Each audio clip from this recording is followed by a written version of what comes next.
We can go anywhere, so long as we once went there. There are no whooshing shortcuts through some other reality. We have to walk, but anywhere is within walking distance once you have all the time in the world. One regret I now carry is that I didn't travel beyond these shores. There are untold things to see and enjoy on this beautiful island, but an eternity will surely bring with it the boredom of all things familiar. Not everyone comes here, of that I'm sure. The world would be crawling with us if that were to be the case. There would be too few shadows in which we could hide. I don't know what criteria I filled to earn this gift.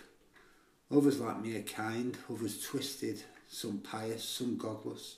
Some remain cruel even here, with all the wonders of creation laid out for them to enjoy, and some weep constantly.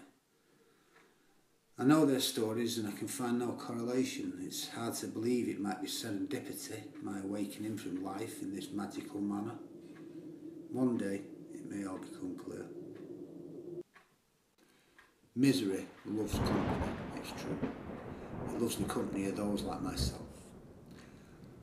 We're bottom feeders, the mussels absorbing the toxins from the ocean around us. We gather wherever the greatest misery lives, mostly just passing through and taking some of that poison with us to spread like a fine mist in our wake. Your moments of melancholy, unexplained and fleeting, those that can arise on the sunniest of afternoons, they are the effect of our passing nearby. As are the whispers of unfathomable anguish you hear in the dead of night when you can't sleep but you must. When sleep finally graces you on those nights, we are the noises that cause you to stir and whose stirring stirs your dreams.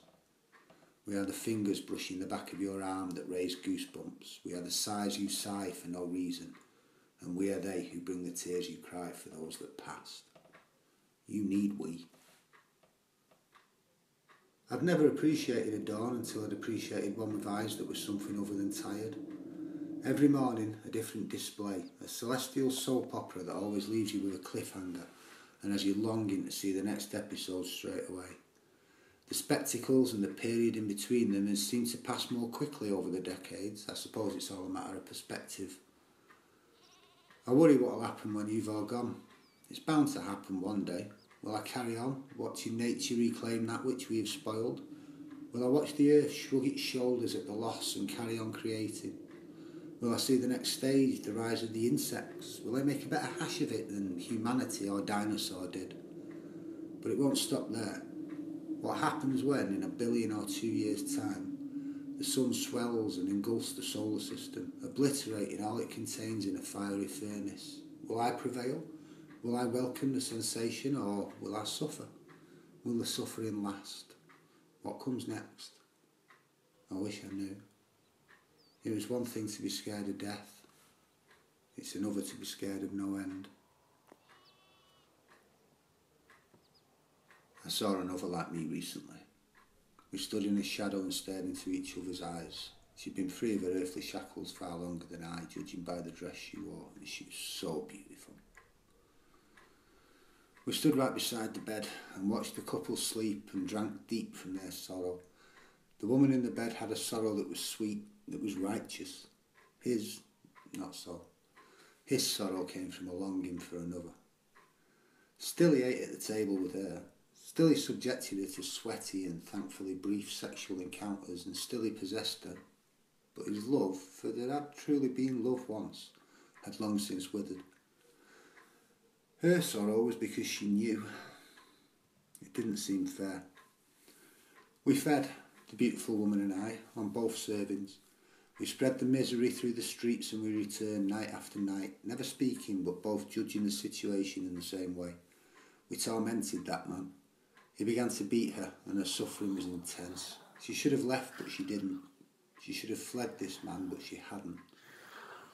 Their suffering ended eventually. His suffering lasted 45 minutes longer than hers. The time it took to summon up the courage for the cowardly act he then performed, fleeing his actions and the consequences of them via a rope and a loft hatch. When you've seen life from the outside, you know it's not worth living. Their suffering was over. No more would they produce the venom the others and I would need to take care of, and their lives had become miserable anyway. The dead can't hurt the living. Only the living can do that. That said, The living are always open to persistent persuasion. I've visited you several times over the years. I stood by the door where the draft comes through, directed those icy fingers towards my spine and writhed with the pleasure they brought. I've watched you rest and I've watched you play. On occasion, when coming to you in your sleep, I've placed my toes tantalisingly close to the shaft of light that peeps through your bedroom curtains, and I've breathed deep your sadness. I came to you last night. I'll not come to you forever. One day I'll be drawn away, never to return. To you that day may be many years in the future, and to me it's best described simply as next.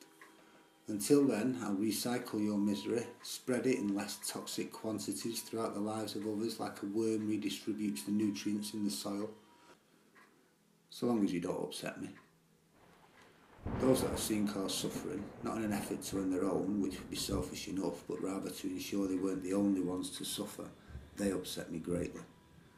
Their situation becomes no happier but appears closer to the baseline of human happiness purely by virtue of the average being brought lower. They, like we, spread misery, but their distribution of it is too concentrated, too targeted. It's destructive. Those bastards deserve a sleepless night or two. They deserve to turn the words I whispered into their ear into a dream, and that dream into a nightmare that will follow them into their waking hours. The paranoia they feel, paranoia projected from a paranormal source, righteously burrows its poisonous way through their flesh to feast upon their filthy grey souls. The constant words they don't think they've heard, hissed from over the right shoulder, destroys their trust and their faith. I always whisper over the right shoulder. I don't know why.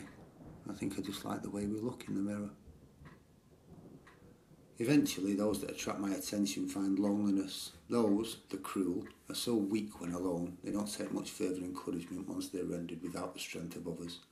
The end comes, our workload decreases, and their suffering vanishes. I trust my visits to your bedside and those visits made by others of my ilk remain infrequent.